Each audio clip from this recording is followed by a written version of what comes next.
pesky hairy, huggable homos to review a film, either current or classic. And this week, we're going to be reviewing The Boys in the Band, the new Netflix adaptation of the play with the same name by Mart Crowley, starring Jim Parsons, Zachary Quinto. Zachary? Oh my gosh. Zachary Quinto.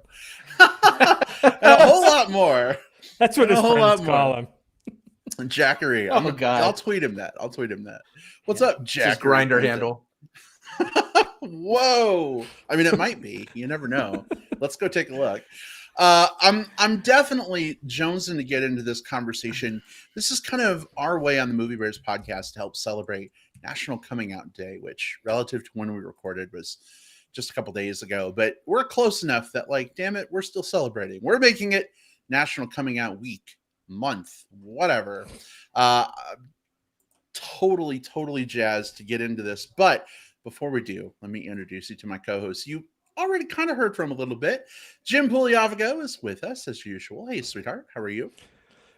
I'm great. Thanks for the introduction. I'm also excited to get into talking about this one. Something a little bit different than what we've been doing, for sure, but still, nonetheless, interesting. And I think there's a lot to talk about. So, hope we get others that are going to join us to talk about it. So, if you're there, if you're out there, my one chance to say something to you. Welcome to the podcast. I doubt it will be your one chance, but it looks like we already have some folks in the live chat with us. Jordan Riley says, "Hey Bears, hey Jordan, good to see you." Hey Jordan, welcome. And you just heard from him as well. Will Lindis is here. Will, what's going on? Hey, the band. I'm glad to be joined by you, my boys, so that we could get the band back together. I don't know. I'm just happy to be here. Are we celebrating a birthday in 1968 New York City in a really cool Sure. Let's celebrate apartment? all those birthdays in 1968. Let's celebrate all the birthdays that have come since. Let's celebrate all of the queer lives that we've lost along the way between now and then. And let's celebrate all the people who are going to be able to use this year, this election, this National Coming Out Day week month as an opportunity to springboard into hopefully something better. You know, this is a celebration of our history, celebrating it here in our present. You can't see me crossing my fingers as hard as I can. Crossing all the fingers, right, Brad? Every finger I have. Oh, goodness. Well, I think this is going to be a good conversation. I know a little bit about what Jim felt about this movie. Will, I don't think I know anything about your feelings on The Boys in the Band. So I think this is largely going to be a lot of surprise for me. And I always like it when it works out that way. Before we jump into the movie conversation, though, just a hello to everyone who's out there with us that is in the live chat. Love having you join the conversation. If you're on the fence about this movie, do not worry. We're going to give you fair warning before we open things up to spoilers. So if you're like, I keep seeing it pop up on Netflix, it's got Sheldon from The Big Bang Theory and Spock from the new Trek movie. Should I watch it? I don't know. We're gonna give you our thoughts, and if those are helpful, awesome. But as usual, as we always say, it's always good to watch it yourself and make up your own mind. But we'll be happy to share a little bit of our thinking with you if that's valuable to you in some way.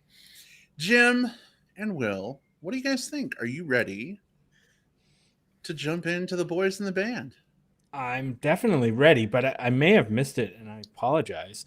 Are we going to split off spoilers in this one, or are we going to kind of stay? We're definitely going to split off spoilers. Yeah, so we'll give plenty of warning to folks before we open things up. Good to know. Territory.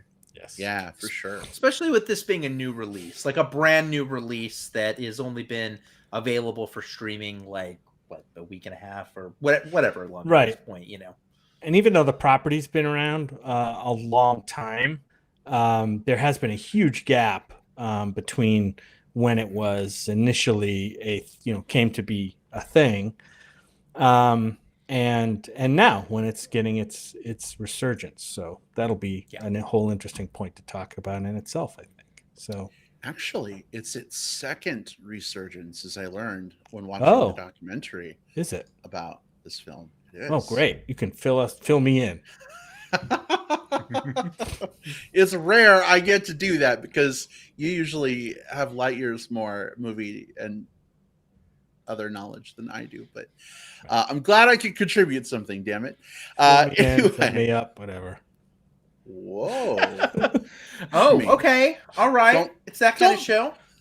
Don't threaten me with a good time. That's my best Jim Parsons impression. Anyway, all right, here we go. Our review of The Boys in the Band.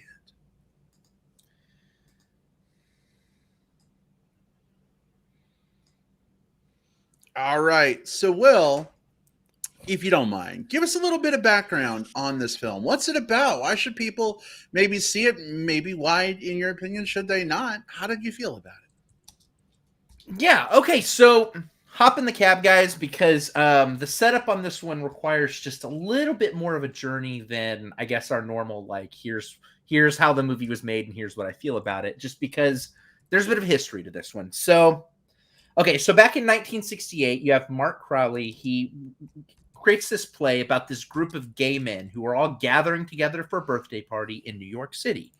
This premiered off Broadway and was groundbreaking because it centered the story of gay men's lives, like it's like who we are, front and center of the narrative, instead of kind of at the time, like a lot of the portrayals that you would see on stage and screen were like us as subtext or us as caricature, almost always to support straight narratives.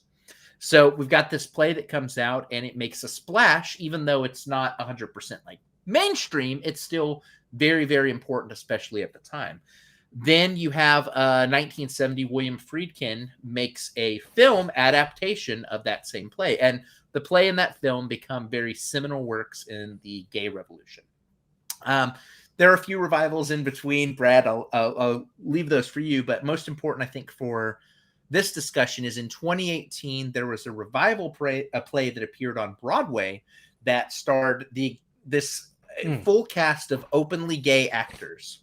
And then Ryan Murphy got with director Joe Mantello, who also directed the 2018 play, took that entire cast and helped them reprise that entire show for another film adaptation, which is released on Netflix. So play in 1968, film adaptation in 1970. 50 years later, we have a play anniversary, and 50 years later, we have a film anniversary. We're talking about that film anniversary here on Netflix. You can watch it right now, and it stars 9 gay men.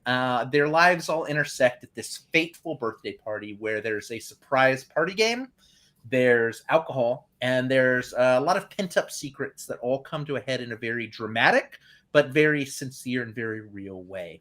In terms of how I felt about this movie, because it's an adaptation of the stage play using the same director and the cast and all of that, this feels very stagey. The blocking, the set directions, even the performances. And I don't say that as an insult. I actually think this is a plus. It actually felt to me kind of like bringing the stage play into my living room, giving me an opportunity when I cannot go to the theater, nor should I go to the theater because of, global pandemic.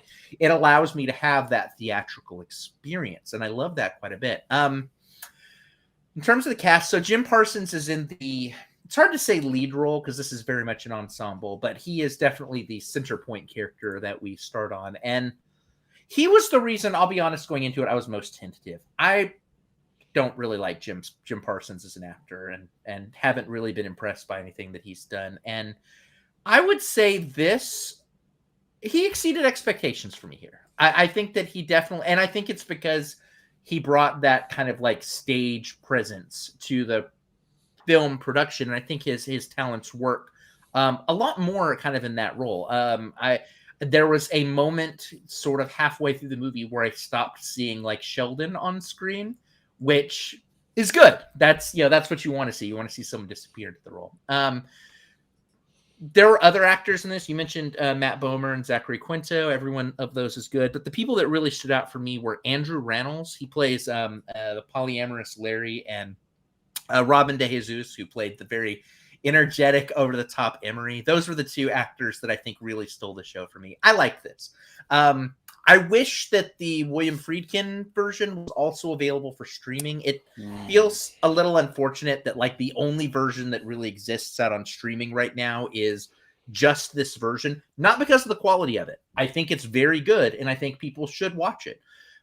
But it also feels like I wish that this could be a part of the history of this story, as opposed to sort of being the only accessible part of the history. That's probably a mark in favor of like physical media because of that. But taken as its own thing, The Boys in the Band 2020 Netflix film adaptation is a very high quality script with high quality performances showing the very real lives of some fictitious gay men of the past. And the themes and the experiences that they went through feel like they resonate both through our history and into the things that we're dealing with right now. So I very much like this, and I very strongly recommend it. All right. Big recommend from Will. Sweetheart, how about for you?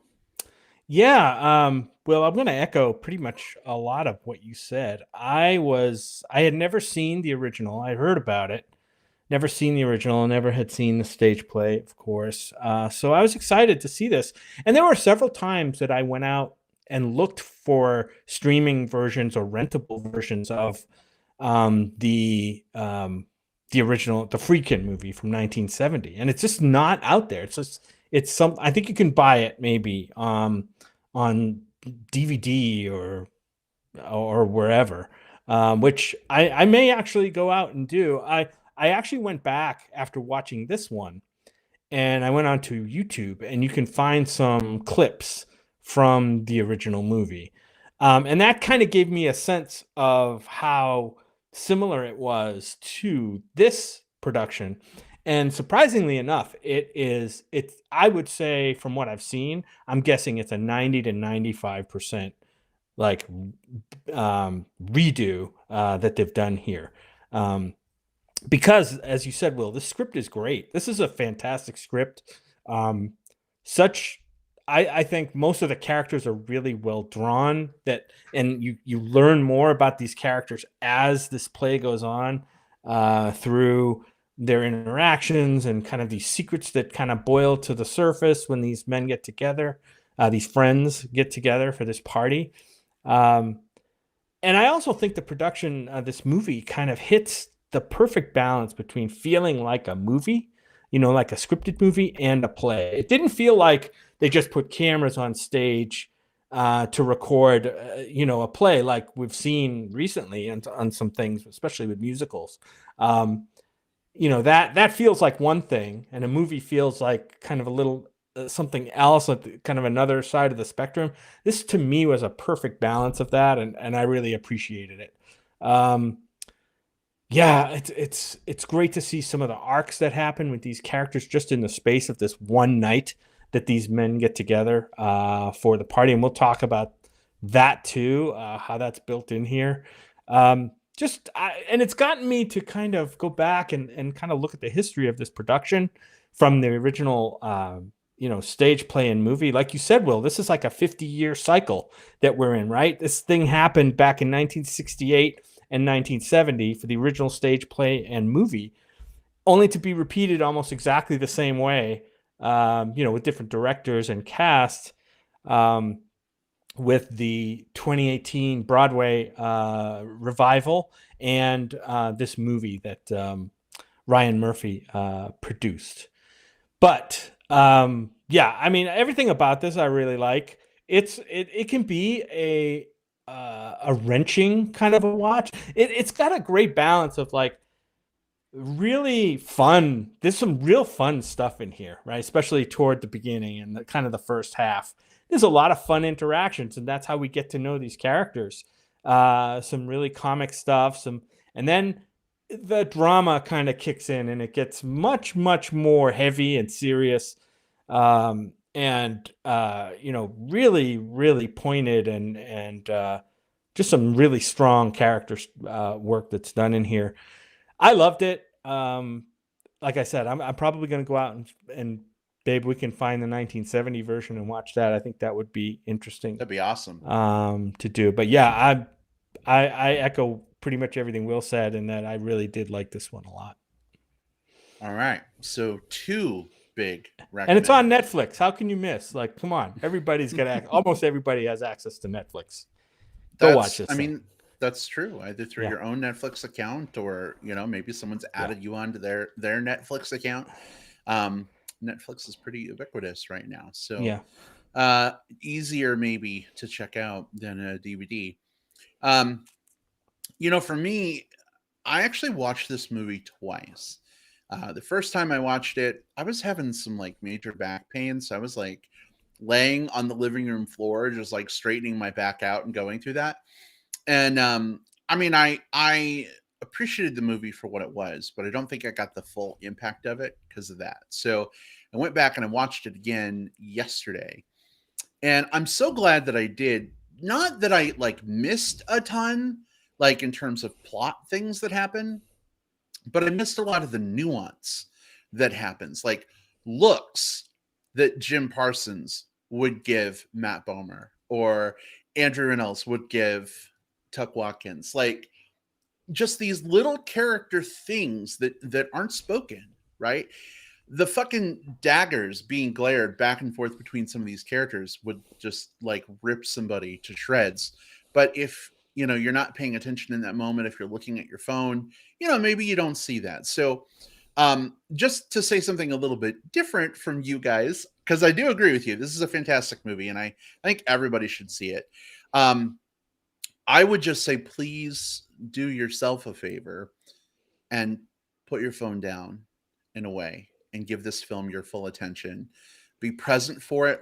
I know it's not exactly a stage play on your screen, but it's enough like a stage play that like you really need to be just focused on everything that's going on and absorb it in, because otherwise I think you're missing some pretty vital stuff that is in the script. It's just, not spoken. Will, you mentioned Jim Parsons. It's interesting. I used to enjoy The Big Bang Theory, and then it became The Sheldon Show, like completely and totally, pretty much.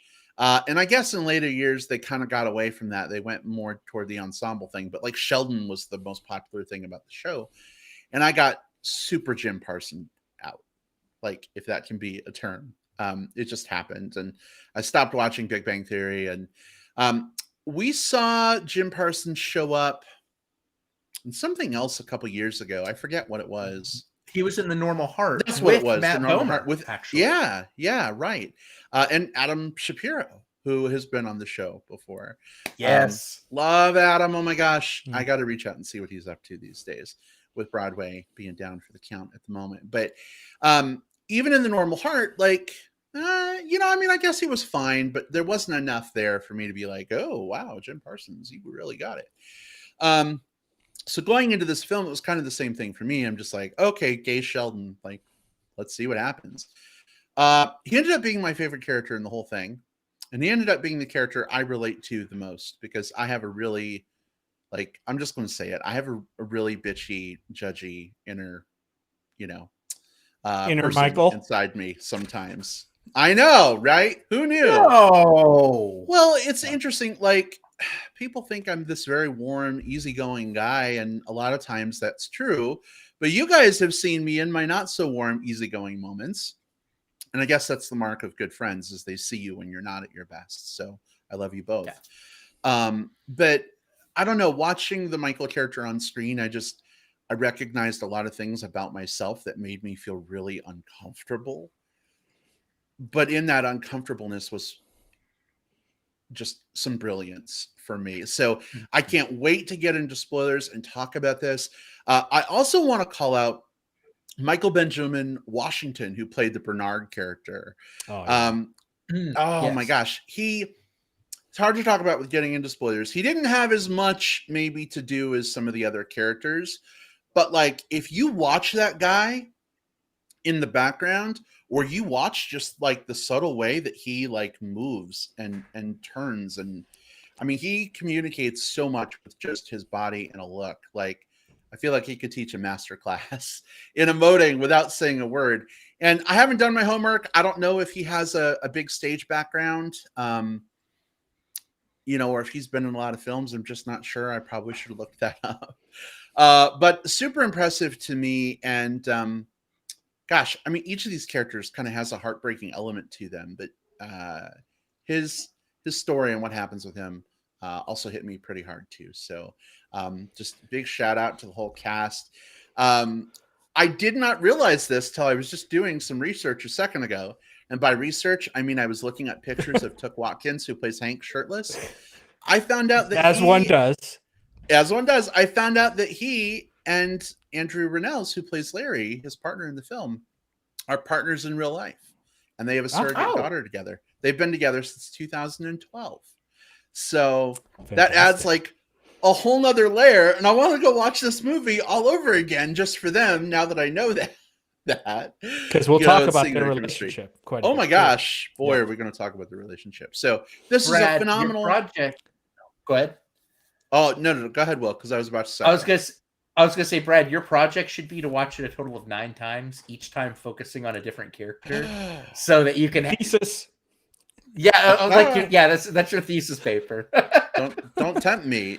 This movie is good enough. Like, you guys know, I'm a comfort rewatcher. That's one of those things about me. I throw something on that I'm familiar with, makes me feel good or feel something. I think this is a movie that I would watch several times, but not as a comfort film. Like, this isn't rewatching Home Alone for the 50th time to make me smile during the holidays. This is like, wow, am I a self-hating gay? Was I a self-hating gay? How far have I come in my life? Am I happy as an out man? Do I have these heavy questions I need to answer? Do I appreciate where I am compared to where I was? I just think those are phenomenal questions to think about. Or you came to those questions in your life, like these characters do, at different points in your life already. Right. And you compare, like, how did I deal with that? When that became an issue in my life compared to how this person did. And I think that's really interesting too. Yeah. Not that you haven't dealt with those things, but just comparing, Sure. And I think the experiences of the characters speak to a lot of folks, whether you're, gay, bi, lesbian, transgender, there's just so much there that I think we as an LGBTQ plus community can connect with. But also allies too. We'll talk about that when we get there. But definitely this is a big, huge recommend from all three of us. See this film if you haven't already. I have a couple other things to jump in with before spoilers, if that's okay. No, it's not okay. This is my party. We're going to do it the way I want. Whatever, Michael. Hold up. Whatever. Has my present arrived yet? Michael. Oh, God. Go Must for you it. Be such a bitchy queen. Whoa. All right. Oh, Howard. boy. All right. Yeah, that's my best Howard. But I want to talk about a couple things. First of all, for those who maybe weren't familiar with this film, but maybe have watched in the past shows like Queer as Folk, or a show like a more modern show like what was it, Weekend? Was that the name of the series? No, that was the movie. It was based Looking, which was based on Weekend, right? Yeah. These are all kind of like gay ensemble cast properties that I think owe a lot to the screenplay here and the characters here. I think this was, at the time, back in 1968, this was a super groundbreaking event for film and for stage, to have a show with largely a homosexual cast. There were some straights in this cast, by the way, originally, about the homosexual lifestyle, and not really dealing with sex and, issues like, that might have been on the general public's mind, but like these are how some gay men, live their lives. And this is kind of a peek inside that life, that life that a lot of people didn't have. This was a huge hit, not just within the LGBT community back then, but the straight community as well. A lot of like prominent celebrities, went to see this play and so forth. The other thing I want to mention is I love the soundtrack in here. I wish there was a little bit more of it, but there was some cool. I mean, a lot of the songs from the period, they didn't update in the songs, and I'm glad for that. I think we should say that this version is still set in 1968, right? 1970. It is not it's not modernized or updated in terms of the setting, right? And so you have great songs like Hold On, I'm Coming, 96 Tears, Heat Wave by Martha and the Vandellas that they dance to, which is great. I heard it through the grapevine. A lot of like pop soul hits of the time. A lot of great needle drops in this. So yeah, and I loved it for that too. I may have listened to Heat Wave about 28 times in the last week. Yeah, probably. But Brad, do you have a choreographed dance? I kind of do. I call it my putting away the dishes dance that Jim walked in on me doing the other day when he forgot something when he went to the store. Mm-hmm. Mm-hmm. Jim, did you film the putting away dishes? I did not have time to film it, so we may have to recreate it. Yeah, I turned around and saw him, and I think I threw dishes in the air, and that was that. No. You turned around, and then you did the part of the choreography where you threw dishes in the air. It wasn't out of surprise. It was all planned and all intentional. That's right. It was super smooth. I caught them. It was amazing. Oh, boy. Well, any other non-spoiler thoughts before we take the lid off the can of spoilers? There's another character that I really wanted to call out as just being just absolutely delightful, and we'll talk about his role a little later on, but there's a character that is sort of delivered unto the set. Oh, yes. Character who only goes by the name of Cowboy, played by Charlie Carver. And I absolutely adored this character for being probably the character of the cast of 9 that has the least amount of like kind of meat to their role in terms of like dramatic weight or big reveals or big monologues. There's these little moments that Cowboy, this not so bright kind of like himbo character, pretty goes out there. He's not necessarily smart, but he's pretty. But this character is so likable. I think there is sometimes a tendency to write your dumb characters with like malignment, like basically saying like, oh, they're not as good as like the more intellectual gays over here. But this character was also given like some heart and like some agency within the story, and some of the characters dunked on him, and we realized like, oh, that's kind of shitty of them to do, and that's kind of the framing of the story of that part of the story. So I really liked that character. I don't think that like that's one of those characters that that character didn't need to be there, but because that character was there, I think he ended up revealing so much more about the other people in the room that small role had a huge impact. Right. Well, and that character is a person that exists in a lot of group of gay friends. I mean, there always is the baby gay, you know what I mean? Or we reviewed a movie about that earlier this year. It was Baby Dyke, remember? Yes, we did. Yes, we did. It's kind of a similar character, but from that person's perspective. But yeah, that's an interesting point about that character. He reminded me a lot of young Matt Damon, like a lot. Yeah, I see that. A lot.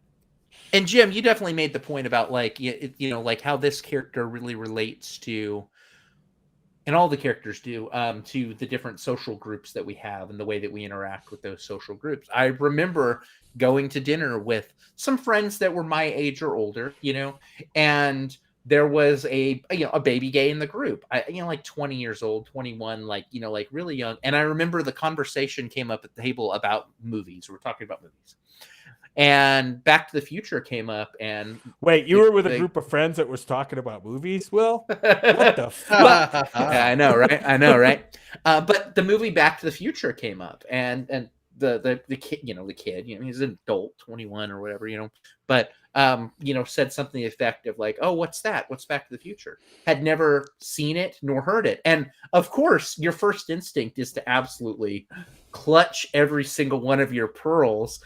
At like, how can you not know this? But that came out like what 20 years before he was born, and so what we do with our baby gays is we both teach them, but also we learn from them. Another one of those great A-list short films, Oren and Anto, I think you watched that one, Jim. Yes. Yeah, was very much about like the generation gap, about how younger gays need to appreciate the mileage that was put in by the generations that came before to get where we're at, but older gays need to also realize that the new generation needs space to sort of keep moving the torch forward. And both, and there's things that both generations of kind of like, well, queer people from different generations can learn from one another. I thought that was really good, and I think we get to see some of that here. Yeah, that character is really fascinating to me. And again, we'll probably talk more about this in spoilers, but I've been the baby gay long time ago in a galaxy far, far away. I remember, not to take us too far off topic, but I was like 24. I'd only been out for a couple of years. I'd had one boyfriend, didn't really know a lot about the world. I couldn't tell when people were hitting on me. And some friends in Detroit invited me to stay with them over the New Year's weekend. And they were going to have some friends over, and we were all going to watch Mary Poppins, which I hadn't seen since I was a kid. I know, right? Gay people, Mary Poppins. Who knew? So anyway, we're all sitting in their living room. And if this is TMI for some folks, this is your chance to tune out before you hear an embarrassing sexual Brad story. We're all sitting in the living room watching Mary Poppins. And these guys are like making comments at me, and they're like rubbing my leg and like putting their arm around me. And I just think that they're being really nice guys. And I told my friend, whose name is Brad, "You have such wonderful friends. They're great." And like the whole night, I just kept sensing this like weird energy, and they're all looking back and forth at each other. And it's like, I have no idea what's going on. Well, the movie's over, and it turns out they were trying to start like Prey meet Predator. They were trying to start a big group play session, and I wasn't picking up any of the signals. So they all like left, and it's me and the host and his husband, and they're like, "Well, that's a bummer that didn't work out." And I'm like, "What?" They're like, "Well, we were trying to get an orgy going for New Year's." I was like, "Oh, I didn't even realize that." They're like, "Yeah, everybody and their brother was like trying to get you involved, but apparently you weren't interested." And I'm like, I had no idea. And I was just very honest and upfront. And they're like, we've all been that baby gay once. And I guess, we forget that not everybody keys into those things and knows those things. So now for me, it's like when I meet baby gays, I try to remember when they're awkward and, they don't key into those things, that they just don't have that experience yet. And so I really fell for this cowboy in the movie. Like I felt bad for him, and I want to actually see more of that character. Like, we'll talk more in spoilers about what happens with him, but like, I don't know, like whatever happened to Midnight Cowboy. I hope something good. Midnight Cowboy was a big movie back then too.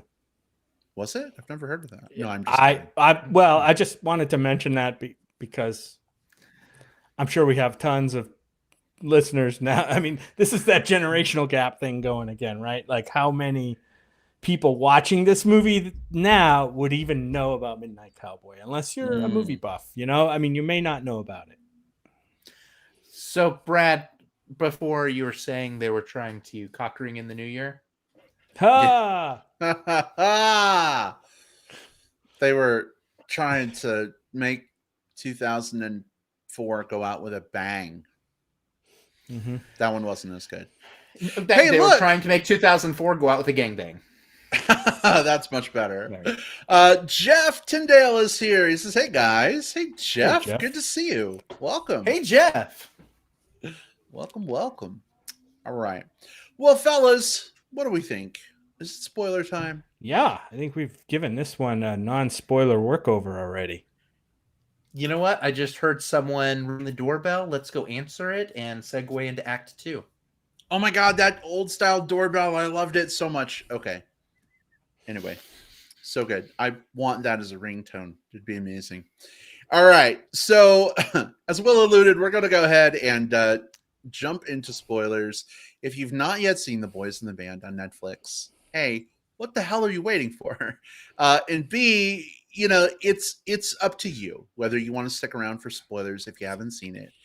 My recommendation would be don't stick around for spoilers as much as we'd love to hang out with you. Maybe come back after you've seen it. But again, you know, your future is in your own hands. But our spoiler section for Boys in the Band starts now. Guys, where do you want to begin? I want to begin by kind of the biggest plot point. Probably one of the biggest, if not the biggest plot point in the movie is the story of Alan and his friendship with Michael, his reason for being there at the party, and what his story is really never fully answered in the play, and I think that's to the to the play's credit. It just doesn't give us, his story is involved at the climax of the story, but it's never really disclosed what his, what the enigma is with him. Like, is he gay? Is he straight? We know that he's married and has children. But other guys at the party here were also married at one time, right? That's not unusual. Yeah. So the whole time we're thinking he's gay, but by the end, it's still left ambiguous. And I think that was a big surprise to me that they didn't kind of answer that question. Right. Like, because this is a character who, and I think what's important to take away from this is that, sexuality isn't the light switch. You're not kind of like in one setting or the other. This is a character who both confirmed, and, what is confirmed in the, in the script is he has had homosexual relationships in his youth, like when he was in like college. Allegedly. Well, yeah, I mean, because that's, allegedly, but like to the point where like, Michael directly says that they did, and there's no reason to. He says the other guy says they did, right? Right, because he said he slept with his friend Justin in college, right? Yeah.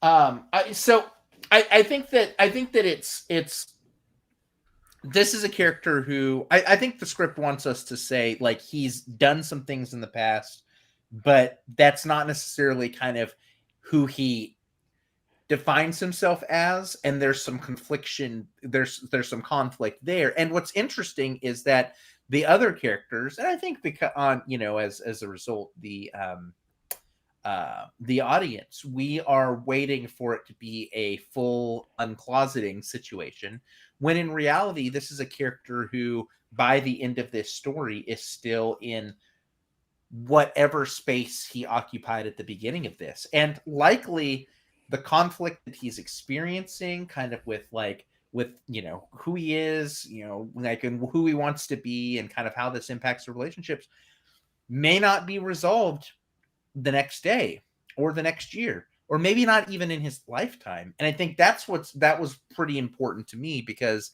again, like, it's very easy just to think of the gay experience as you're straight until you become gay. Welcome to our side of the fence. But really, there's a lot of people who occupy all different spots of the spectrum in between, and at different points in their life will occupy different points than they may have previously or they may afterwards. And I think it's important for us and for these characters to recognize that.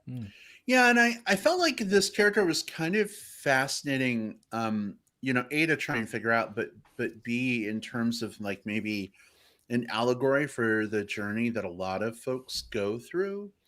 It's kind of like how, well, let me back up. So this character, I feel like, was kind of from the furthest point of like his marriage. It seemed like they were separated, right? He calls her later and they like make up.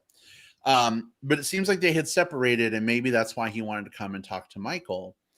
But I feel like he was coming to talk to Michael to try and like understand this thing about himself, because he knew that maybe Michael was gay.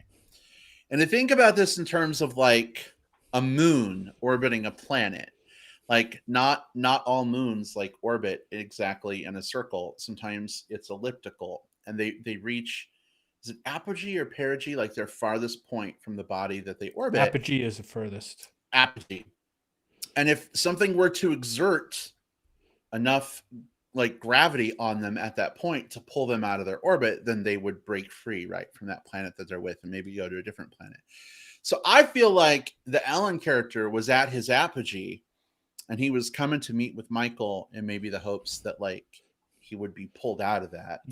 But then he steps into this party that Michael's having, and Michael's pissed off and he resents it, and he's putting on this whole show of, you know, like demeaning Harold, and, you know, he starts drinking, and, you know, things just kind of unravel from there. And I feel like it puts the Alan character back into that orbit he was trying to get out of. And that's so fucking heartbreaking to me. I can't stand it. I think like the film puts me as a viewer in my place, because I think being in, you know, coming out late in life and being in a married with kids situation and dealing with that myself, I'm looking at this Alan character going, here we go. We're going to see this guy, you know, admit his sexuality and come out and come to terms with he's going to be at this. And I can't wait for that to happen throughout the course of this thing. And by the end of it, the play is slapping me down for having those feelings, because I think Michael tried to force that to happen. Right. Obviously. Right. And Michael is, and it just causes carnage. It just caused damage. And you kind of see how those feelings of, and I don't even know what they are, but maybe just not wanting to be alone or whatever. But he, just to see how that kind of took that unexpected turn where, you know, Michael just totally trashed that relationship basically that night, and, you know, kind of showed a really dark side of himself. And maybe that's a dark side in us too. You know what I mean? Maybe that's a dark side in me is what I'm saying. Like, for having those feelings, like, you know, I would have never pushed anybody, I don't think, like Michael did, but I kind of wanted that to happen, you know? And when it did, I wasn't happy. Well, think about it in context of like what, you know, the theme of this episode is, which is, you know, coming on the heels of National Coming Out Day, right? I think there is a misinformed idea that everybody just needs to be out, you know, the whole come out wherever you are type statement, when really everybody needs to be the author of their own coming out narrative, whenever and however that may be. Sometimes it's not the right time for you personally. Sometimes you might just live in a place where you were just not safe, or you don't have the resources. Right. And so you're coming out, you know, it's great to be out. I love being out. I want everyone to experience that greatness of being out the way that I can, but I want them to be able to do that on their own terms. And here we have that situation, just like you mentioned, Brad. I think that a lot of people's coming out narratives in real life are not a straight line. It's not just like one day you wake up and say, I'm going to be out today, and therefore you're out. There are a lot of, and I know at least for me, and I think this is true for a lot of people, you kind of hover around conversations. Is this the right time to say something? You know what? No, I think they're in a bad mood today. It's not the right time. You know, what's going on in the news? Not today. I'm going to start the conversation. No, they said something kind of shitty. I'm going to back off. There's a lot of those like start and stops that come to the coming out story. And that's what I sort of saw here with Alan. I think that if the party hadn't happened, and if Michael wasn't being shitty because of like the way that the inadequacy that he felt around some of the others at the party, I think that if it had just been Michael in kind of like a normal otherwise day, and it had just been Alan having a conversation, I think we probably might have had like a coming out story, or at least something close to it. But he didn't get to choose that narrative. He wasn't in a spot where he could. And then Michael, again, as you mentioned, just completely torched that bridge for him. It's very likely that the result of this party, honestly, is Alan going further back into the closet, so to speak, and continuing a relationship. Maybe it works with his wife, maybe it doesn't, but there's a likelihood that there is a person that is not able to live maybe the life that they might have otherwise wanted to because of these circumstances. And that's tragic. Yeah. There's quite a bit of tragedy that goes on here. And it brings up Bobby Miller in chat. Brings up a good point. He talks about the phone call. So just to set the stage, at one point in the story, about halfway through a game, Michael suggested that they play a game. And the game involves basically everybody has to make a phone call to somebody who they believed that they loved in life, right? And talk to them and tell them that they love them. And there was a point system set up and all that stuff. And so they go through, several of the characters go through this phone call, and there are some recreations here. This is where it becomes more like a movie and less of a stage play a little bit. And I thought some of them were really great. I can't remember all of them. I remember Emery's story about at the dance. And I think there were a couple of others. Oh, there was one, and I forget which character it was, about the going on a trip and being in the men's room and picking somebody up in the men's room. Oh, that was Hank. Yeah. That was Hank. Yeah. So yeah, while he was married. I thought those were all really, really well done. And typically, flashbacks can be gimmicky, but I thought they worked here pretty well to kind of set the mood and kind of breaks up the monotony, I guess you will, of just being, all in, cramped in one room all the time. So I appreciated those.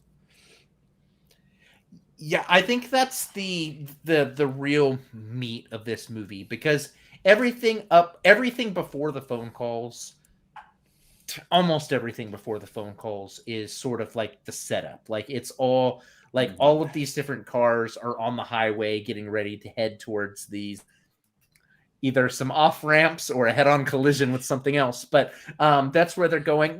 There is some conflict that happens earlier with Alan slugging Emery, just like some other things. But the telephone party game is where everything comes full circle. My favorite part of that, I think, was probably the most touching part of it, which is, so we've got this conflict between Larry and Hank about monogamy in their relationship. Larry is definitely he's definitely the Maureen from Rent of this one, just like I want to be in this relationship, but I'm gonna, I want to have sex outside of this relationship, but that doesn't mean that I don't want to be with you. Hank is someone who has been in a monogamous relationship with a woman and has some, I think he wants to make the move, like relationship wise, more towards Larry, but is afraid that he's going to cut this and start this other thing and then be with someone who doesn't really want him or only wants him fleetingly. And there's a moment where when they place the phone calls to people they love and Larry calls Hank.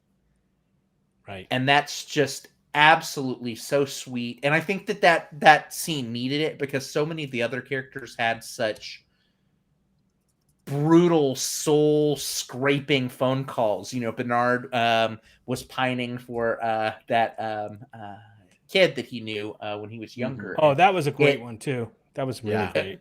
It's great, especially because we got to see Dick. That's always good. We got to see some of that underwater Dick. But the swimming, yeah.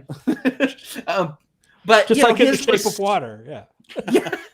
His was so brutal, and Emery's was pretty rough to watch too. We kind of knew that Alan's was heading towards something, so it was nice to have that kind of sweeter moment with Larry and Hank, even though it was fraught with conflict as well. before we kind of like dove back into some of the other characters' issues. Yeah. I mean, it kind of starts with Hank's call, right? He makes a call and Larry comes over and he's like, "Who are you calling? Who are you calling?" And Larry, is just shooting these daggers at him, and Hank won't say who. And then, Hank gets the answering service on the line. He's like, "This, message is from my roommate. Tell him I love him." And then he chokes up. He's like, "Yes, you heard that right. Tell him that I love him." And you just see the Larry character with these tears just like welling up in his eyes. And I just wanted to reach out and give both of them hugs and blowjobs all at the same time. And it was just like this amazing moment, of just torture between them, but like also love, and you want it to work out. And it just, watching it a second time, before they get to the phone calls, when like Hank laughs at a joke that someone makes and Larry's like, "Oh, that was funny, Hank." And it just, oh my God, it just stabs me in the soul to see them sniping each other that way. But then knowing that they end up getting themselves out of this situation, right? They go up to Michael's bedroom. They kind of leave the party to like go reconnect and talk all night or whatever it is they do. I think whatever we see it at is the the end, gays do behind closed doors. I think we see at the end, as everyone's kind of leaving and going their separate ways, we get this little montage of like Michael at church and Donald reading on the couch. We see Larry and Hank on Michael's bed talking. And it just, I don't know, it's hopeful that like, even if you're in maybe a relationship that's not the best, like if you can communicate, maybe you can get through anything, That's hope. And that worked because the two of them were emotionally honest to one another, probably for the first time. Probably, no, full stop, for the first time. About what their fears were and how they like Hank communicated his fears in a clear way instead of just sort of like grumbling and brooding from across the room. Larry communicated his desire for commitment, even if it's not necessarily a physical commitment, but like an emotional commitment with Hank, in a way that whatever conversations came from that could not have happened without the just emotional honesty that happened from this telephone game. So as much as this telephone game was a fucking terrible idea by Michael, like talk about a party downer. Yeah. Just like, this is basically a friend who's like, "Hey, let's have this party where I emotionally ruin everyone here." But in the result of it is there are some people that did in that moment of vulnerability find something that hopefully will be beneficial. I'd have been like, "Hey, let's put some more Motown on and dance outside again." That's right. Oh my gosh, that's one of my favorite moments from the whole movie. Yeah. Jim, you mentioned Queer as Folk earlier, and that reminded me a lot of like watching Brian and Justin and Emmett and Ted and Michael in that show, like dancing at Babylon, just to get away from their troubles for a few minutes. You know what I mean? It's just, I don't know. It's like the fun before the storm, before the shit really hits. Plus, I want to know, because it did start raining, did the color wheel short out? The color wheel's awesome. We, of course, Brad and I have an affinity for color wheels, so that we're like, "Oh my God, they have a color wheel!" They did use it in the movie, which was awesome. They did, although it was way brighter than the color wheel would typically be. It was a little augmented. Let's just say that. So I want to talk about. We talked about hopeful, and I think we feel hope for several relationships in this movie. Do we feel hope for Michael at the end of this? Because he's kind of the main character, and it's just so interesting how at the beginning of this you would say, "Oh, he's so comfortable in his gayness, right? And in his lifestyle, he's like the most, I don't know, he's settled in, right, to his lifestyle, and he seems very comfortable with it at the beginning, right, in the first 15, 20 minutes. But as this thing progresses, and he's of course drinking alcohol, which is fueling things, he gets to be the most self-loathing. I mean, he comes across as the most self-loathing gay person in the room. And that's a little sad to see that all go down. Even though he deserved, some people might say, he deserved it. He was a dick. He treated people like jerks at his own party, and he did.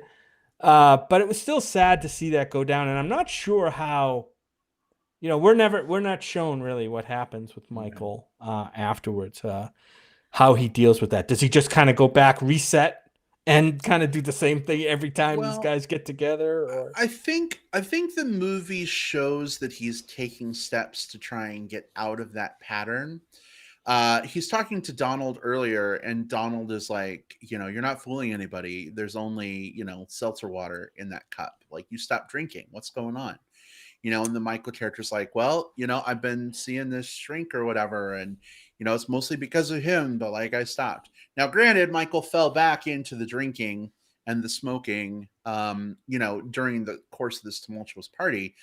But like, he has this moment when everybody leaves where he just starts freaking out, where he realizes the weight of what he's done.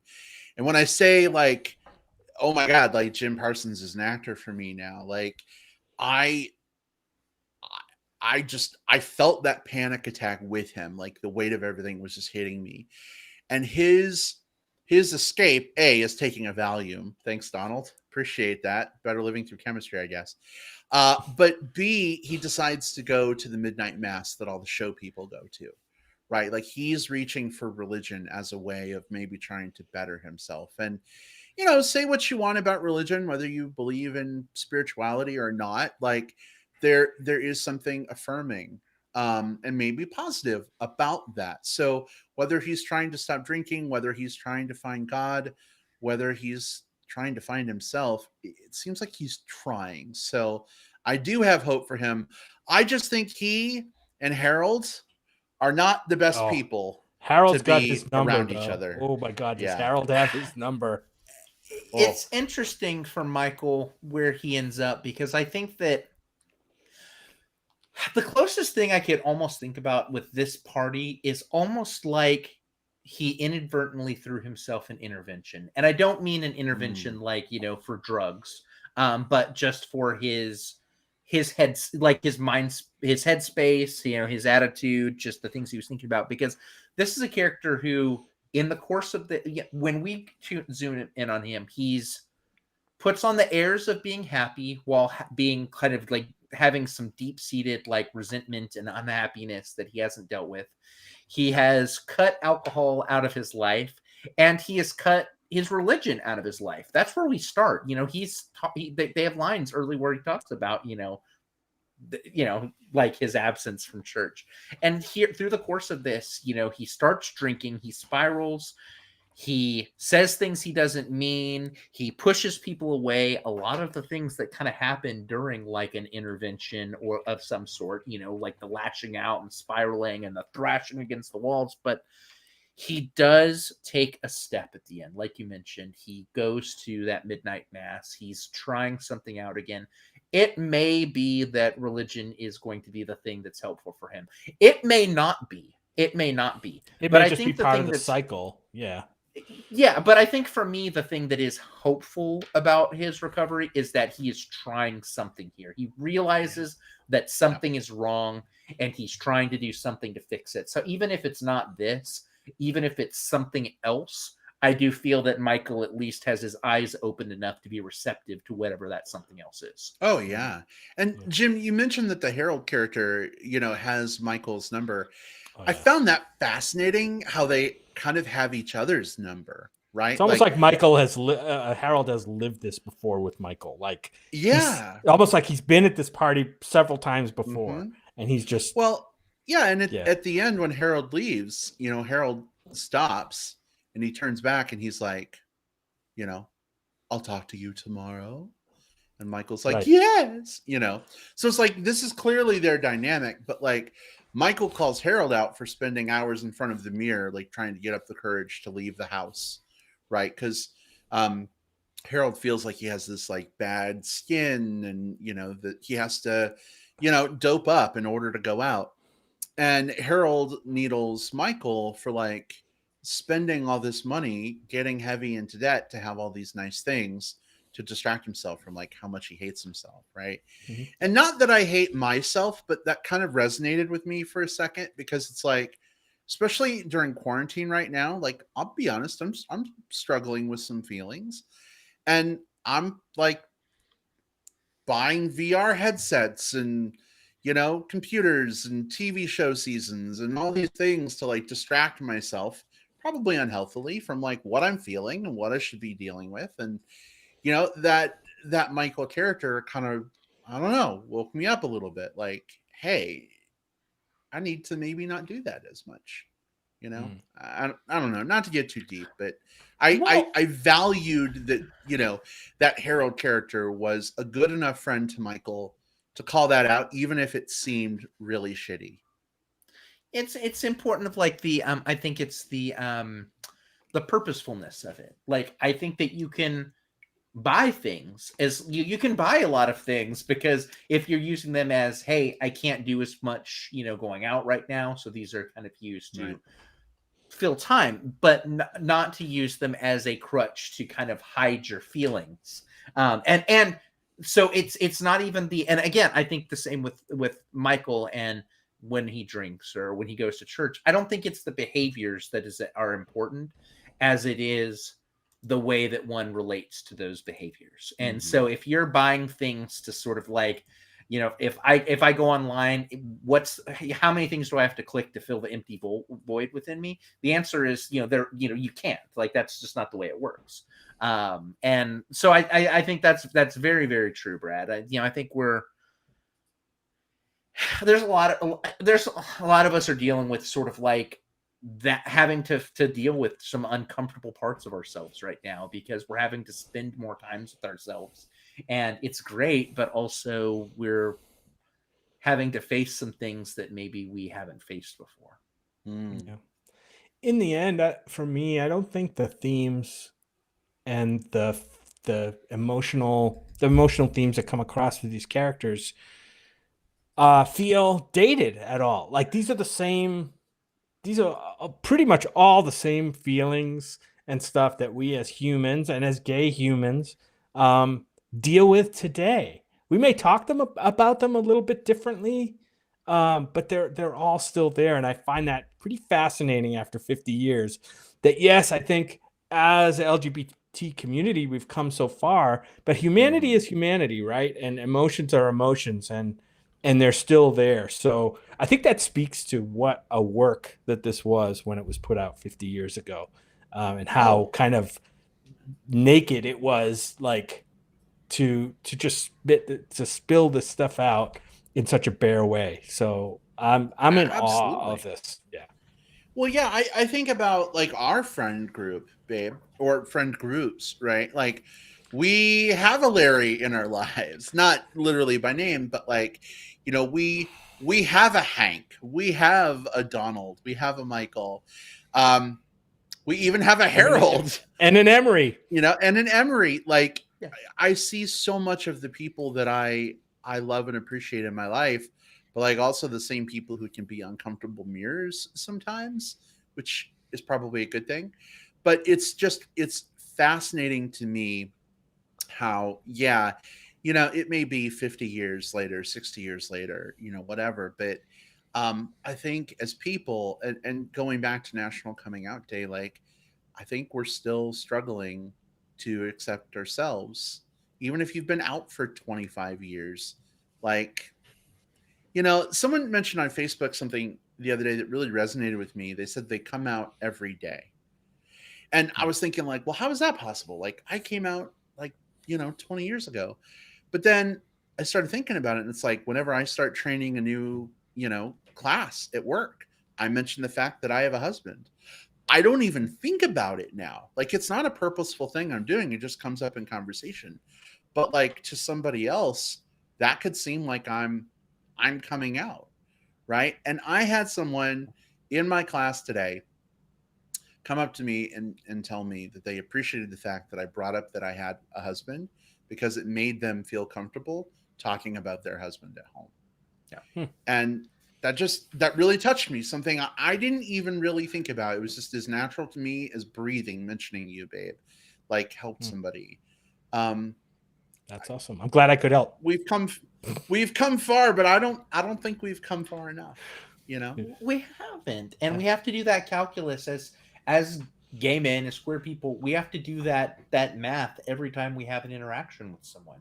You know, if you are at a, I don't know, like if you're in a just sort of a random in public conversation with someone who you haven't quite sussed out yet, and they ask you the question of like, oh, is your wife at home or something like that? You have to do the math of like, do I say, well, no, but my husband is, or do I just let that comment slide because, I want to make sure I'm safe. I don't want to cause a scene. I don't want to cause, so we have to always do that math, and it sucks that we always have to do that math. But even as three out gay men who are out enough that we do a show that is gay as fuck that we put out in online every week, I still have to do that math on the daily too.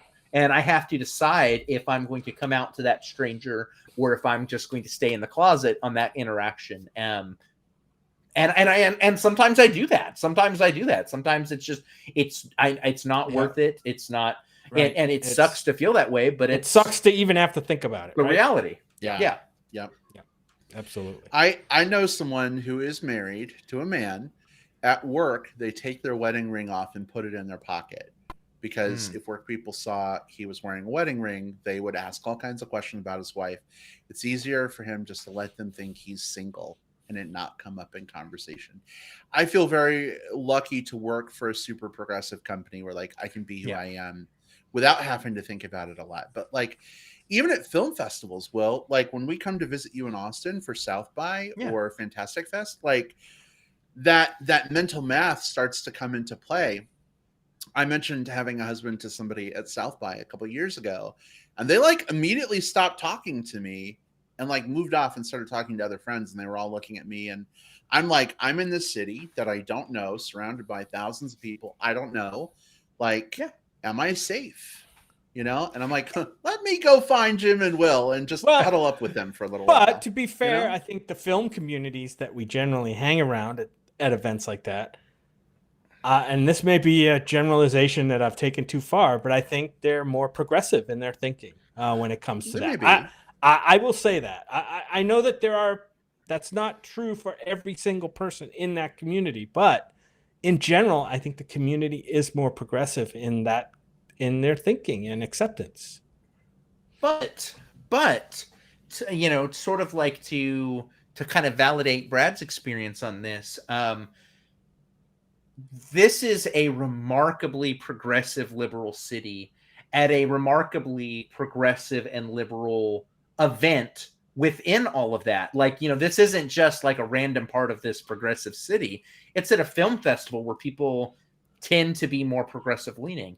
And for someone to have still kind of given Brad the stink eye with all of that means that even in our safest of safest places, there is still that math that we have to do as gay men. Hell, even amongst our community, if someone comes out as bisexual, or if they come out as non-binary, or if they're in the middle of a transition, there are even segments of the queer community that will shame or make you feel like unsafe or unwelcome, let alone if you are, a person of color amongst the queer community. You have a very different experience. So I think all of these things are important to say, like, even in our safest of places, even in this like wonderful little liberal bubble, we got some work to do. And that's not even counting the fact that outside of it, there is a really weird, scary, terrifying wasteland of just awful people. And so I know I do that math. I work for a very progressive company too,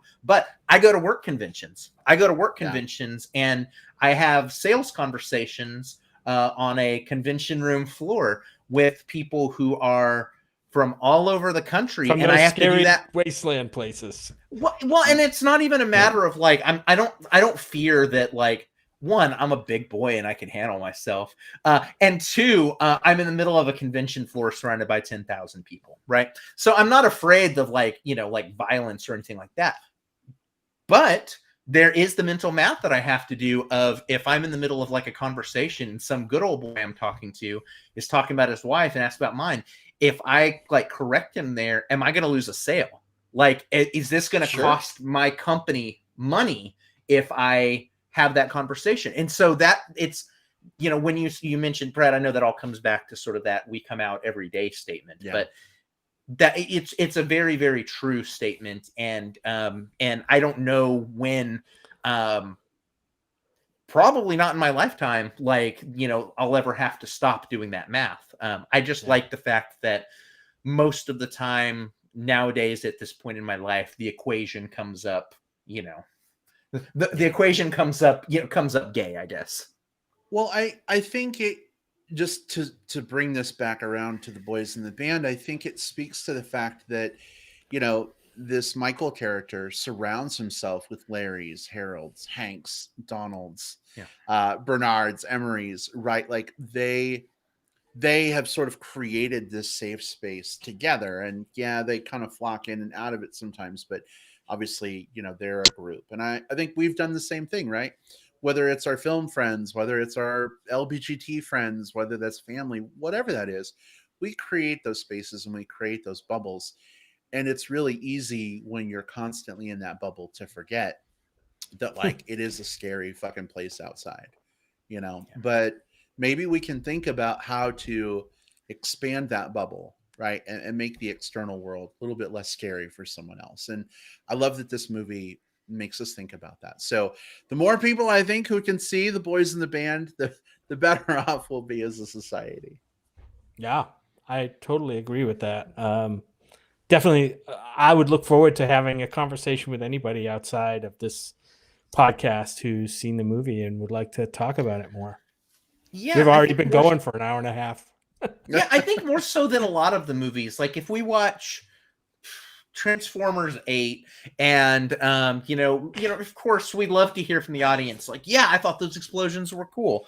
That's always fun, but I think with this one very specifically, because this movie is sort of like a mirror that we can sort of like look into and sort of see our own, for those of us who are somewhere on the LGBTQ kind of like umbrella. I think we can see some aspects of ourselves reflected back. And I think even if you are just the most like white, cis, straight male possible, I think that there are also some insecurities and some different things that you would experience as well that you would be able to get from this. So I would love to hear more, again, probably more so than like from a lot of the films that we talked about here. If anyone has like this is my experience, or this is what I watched the movie and I felt this way because of this character, or this reminds me of my own coming out story, I would absolutely love to hear them. Send those our way. The show stuff is up on our social media. Please post your experiences. Yeah, I mean, it's great. I mean, we've been talking about this for like over an hour now, like I said, which is fine, but and we could probably go another hour or two on it.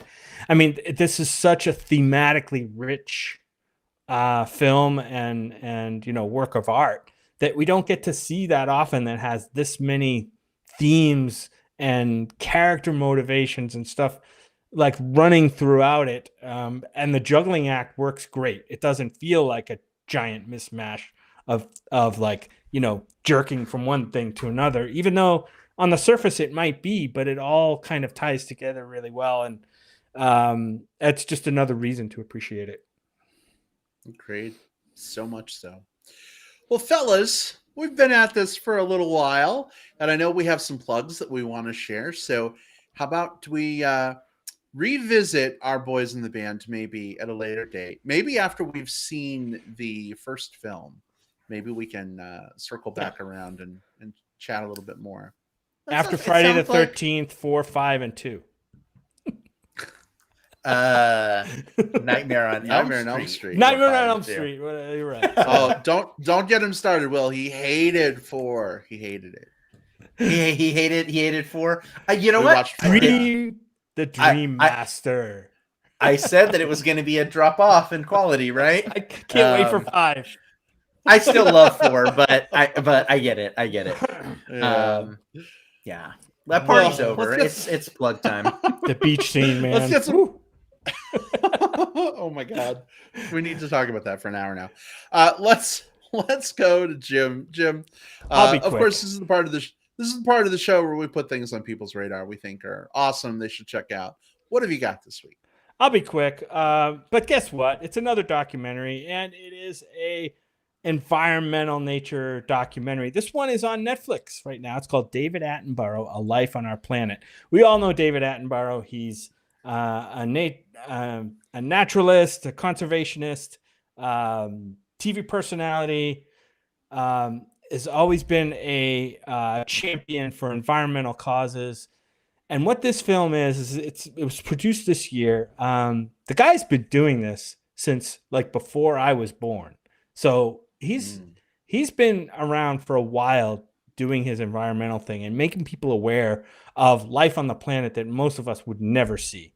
So this movie comes across as his kind of witness statement of what he's seen from when he started to the progression that we're at now with our environment and the kind of the direction we've been going in and the effects that humanity has had on our planet.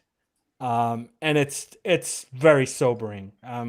Most of us who believe in science, and I am one of them, kind of understand the direction we're going and how fast we're getting there and what this might mean in the near future. This movie touches on all that. There's a little bit of hope in here about how, what we can do starting now to fix it. But this is from a guy who has seen it actually change.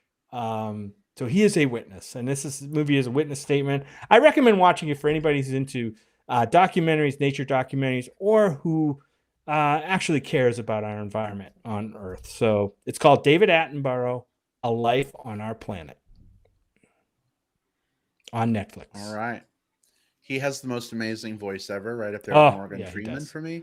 He does. So, yeah, I would listen to that guy read the phone book. Well, sounds like a solid plug, babe. Thanks so much. Will, what have you got this week? All right. I've got another streaming pick. The movie is called Charm City Kings, and it's on HBO Max. So if you have HBO, you can go watch this right now. This was unfortunately one that was we were going to see at South by Southwest, and of course, global pandemic. And so, fortunately, HBO's got this and put it out. This is the story about. There's this kid. He's like 14 years old. His name is Mouse, and he wants to be a part of what's called the Midnight Clique. They're this group in Baltimore that are like sort of like dirt bike like riders who have like a every first Sunday they do like the sort of drag race thing, and some of them are kind of operating on the other side of the law. His brother used to be a part of this when Mouse was much younger. His brother has since passed away, and Mouse finds himself sort of under the wing of the leader of that group, this guy named Blacks. Who has himself had some run-ins with the law and is sort of in this spot where he's like right between kind of figuring out what direction he wants to take with his life, kind of the straight and the narrow, or kind of get back into this crime. Wonderful coming of age story. But the lead actor here, Jahi Diallo Winston, is just absolutely top tier child acting. Like, this is one of those like, I can't wait to see what he does next, because he is 100% someone who is now on my radar.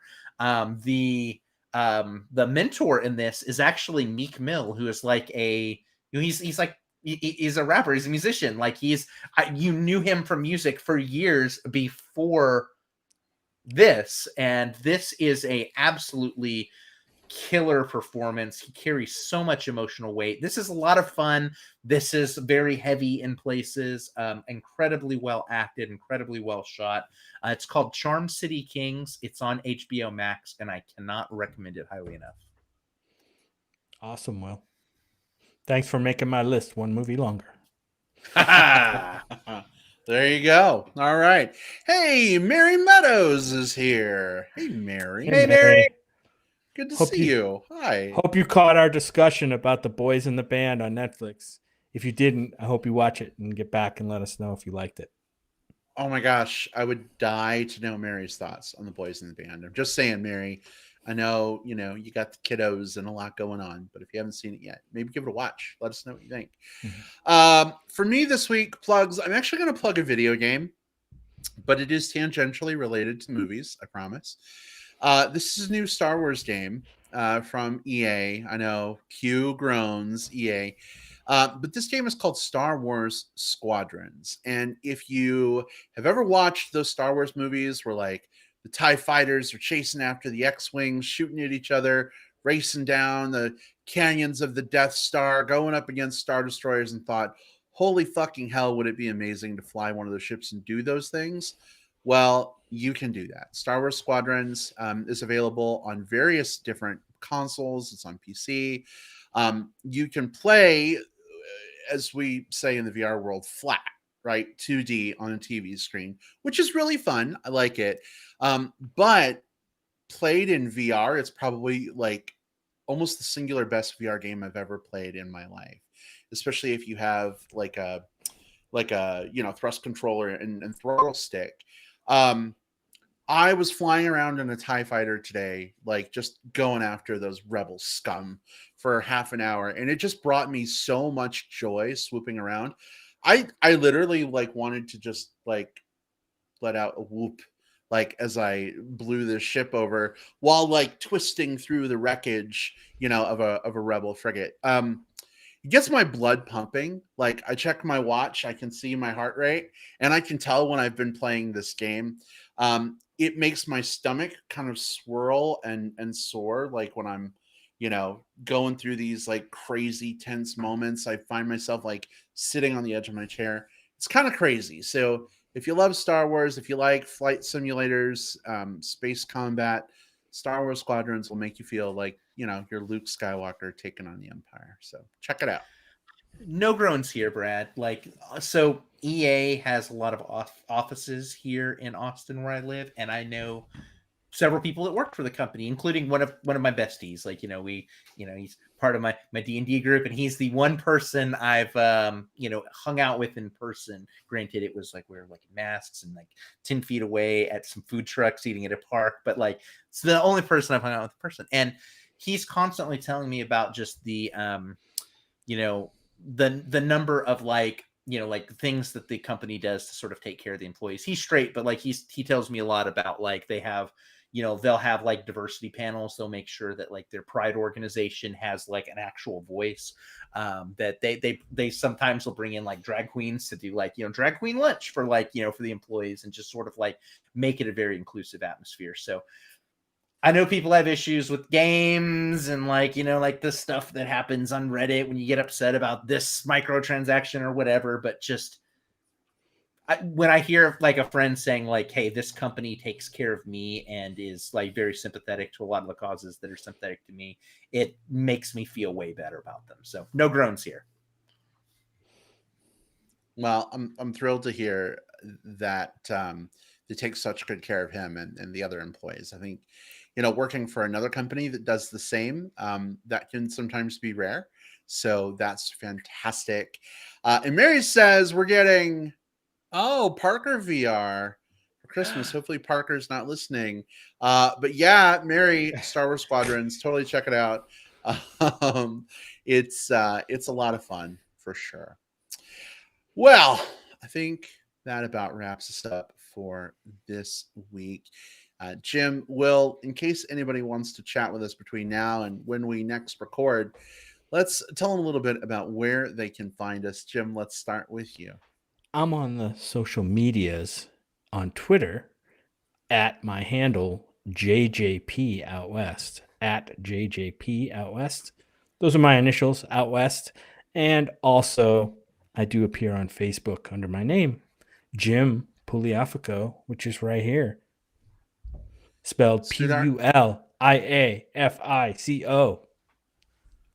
Love it. Are you channeling your inner NPR self? A little bit maybe. I wasn't full NPR. I was just trying to slow things down a little. He needed a little bit more vocal fry to be an NPR. Yeah, trying to dust that relax muffin a little bit. Yeah. All right. Well, where can folks find you? All right. So you can find me on Twitter, at least for now, until I nuke the whole thing, because Twitter is the apocalypse right now. But you can find me there. I'm at Whatever Cove. you want to see me doing a bunch of like shit posting or talking about politics, that's where it's at. I'm also on Facebook. I'm William Lindis. Send me a message first. I tend to not accept like invites from randos, but if you found me through the show, I will make an exception. Just I need to know that's your entry point. And Letterboxd. Letterboxd.com is a place where you have directories and lists and reviews of just every film under the sun. I've logged every film that I've watched since we started this show in 2012 there. So if you want to see that catalog, just look for William Lindis on Letterboxd. Add me, I'll add you back. All right, excellent. You can find me online on Facebook. Just look for Brad Harris. I'm the one that probably has Bear Chub Chaser friends in common with you. Same as with Will. Just shoot me a message first. Let me know who you are. Those random friend requests, they're cool. You see people pop up, but you don't know where they're from. Are they a bot? Are they not a bot? I would definitely love to chat with real people, but don't make me get you on Catfish with Neve Schulman and Cammie. And then if you want to, of course, chat on the Twitters, you can find me at iBradPro. I've also started using WBear more lately. That's an app I've kind of gotten away from, but I've been reconnecting with some friends there who have left Facebook because it's gotten so toxic and political.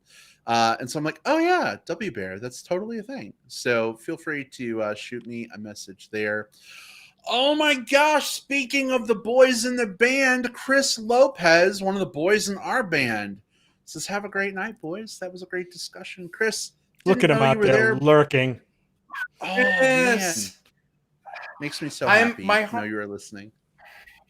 My heart is breaking right now. Chris had a trip scheduled to come down, he and his partner, and he was going to be, well, not right now, but like a week ago or so, we would have been like watching a bunch of movies together. And I miss that desperately. And I look forward to, when the world resets and we can cash in that rain check. 22 days, it'll start. Well, that brings up a question, and maybe we'll talk about this offline, but we're scheduled to record on Election Day. So I don't know how that's going to go. Oh, who knows? 100%. We're gonna have to move that one when we get to it because one way or the other, I'm going to be sloshy drunk. I just don't know. I don't know what emotions are going to be fueling that, but like I am not going to be conversation worthy. I'm either going to be screaming, "Fuck this, fuck everything," or I'm just going to be just cheering and yelling woohoos into the mic. But either way, I'll have to adjust that.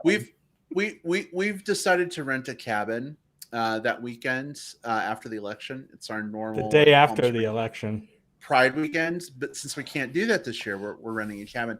So we're either going to be celebrating a lot in the cabin, or we're going to be we're going to be drinking our sorrows away and like sitting around a campfire to commiserate. But I'm hoping for the former rather than planning our defection. We'll see. Yeah. I'm increasingly cautiously optimistic, but I'm not allowing myself to be kind of like blindly optimistic. Right. Like, all signs are maybe pointing a good direction, but they've pointed that way before. They did, but some of the models have been updated. This is a different circumstance in 2016. It is a different circumstance. That's true. Yeah, we are. This is a more optimistic potential outcome, but a more optimistic outcome. People sometimes think like, oh, chances are this thing will happen means that it will 100% happen, and that's not the way percentages work. Even if there's like a 75% chance of this going well, there's still a 25% chance of it not, and that happens one time in 4. That is still on the table. So I'm optimistic, but I'm not there's no celebration until Orange gets ejected from the airlock. Orange is looking sus. All right, we done. Goodbye, everybody. We'll see you next time. Take it easy. Bye. Bye bye.